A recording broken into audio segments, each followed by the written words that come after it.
The Endless Tale. In the Far East, there was a great king who had no work to do. Every day and all day long, he sat on soft cushions and listened to stories. And no matter what the story was about, he never grew tired of hearing it, even though many of the stories took hours to complete. "There is only one fault with your story," he often said. "It is too short." All the storytellers in the world were invited to his palace, and some of them told stories that were very long indeed. But the king was always sad when the story ended. At last, he sent a message to every city and town, offering a prize to anyone able to tell him an endless tale. He said, "To the man that will tell me a story which lasts forever, I will give my daughter as his wife, and I will make him my heir, and he shall be king after me." But this challenge wasn't quite what it seemed. The king added a strict condition. "If any man tries to tell such a story and fails, then his head will be cut off." The king's daughter was very beautiful, and many young men in the kingdom were willing to do anything to win her. But none of them wanted to lose his head, and so only a few tried for the prize. One young man invented a story that lasted 3 months, but after that, he could think of nothing more.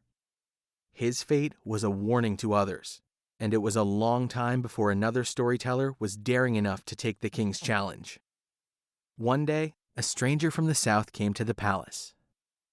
"Great king," he said, "is it true that you offer a prize to the man who can tell a story that has no end?" "It is true," said the king. "And will this man have your daughter for his wife? And will he be your heir?" "Yes, if he succeeds," said the king.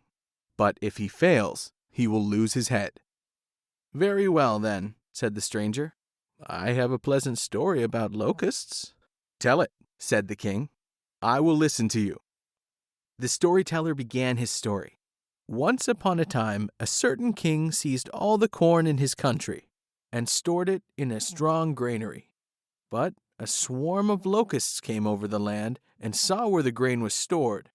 After searching for many days, the locusts found a small crack on the east side of the granary, but the opening was just large enough for one locust at a time to pass through. So one locust went in and carried away a grain of corn. Then another locust went in and carried away a grain of corn. Then another locust went in and carried away a grain of corn." Day after day, week after week, the stranger kept on saying, "Then another locust went in and carried away a grain of corn." A month passed. A year passed. After 2 years, the king asked, "How much longer will the locusts be going in and carrying away corn?" "Oh, king," said the stranger, "the locusts have only cleared a few inches, and there are thousands of inches in the granary." Man, cried the king, "you will drive me mad! I can listen to it no longer. Take my daughter, be my heir, and rule my kingdom, but do not let me hear another word about those incessant locusts." So the stranger married the king's daughter and lived happily in the land for many years. However, his father-in-law, the king, did not care to listen to any more stories.